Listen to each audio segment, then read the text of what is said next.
وی یو کس و بیبي سره ناست و روټۍ یې خوړله. دا مالداري ګورې کله ناکله امتحان د الله د طرف نه ښه دا امتحان الله کوي چې دا مالدار څه کوي.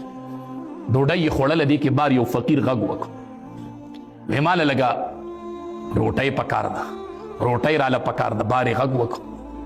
دا سړی چې اووت نو د هغې فقیر ته ډېره رټنه ورکړله ډېره زورنه یې ورته ورکړله. هغه لاړ چې هغه لاړ څه موده پس دا کس غریب کېدو ډېر سخت غربت پرې راغی ډېر مالي مشکلات پرې رالل دومره پورې مجبور شو چې خپلې بیبي له طلاق ورکړه. بیبي سره یې معامله ختمه شوه.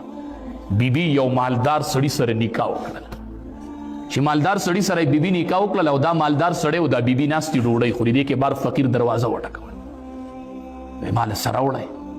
نو دا سړی دې خپلې ښځې ته وایي ته وله اوسه بار یو فقیر دی څه وله ورکړه. هغې ښځې وی ښه صحیح ده.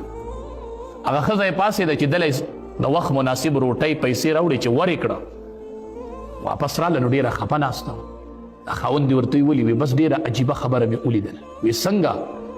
وی دا بار چې د سوالګري غږ وکړو دا زما هغه زوړ خاوند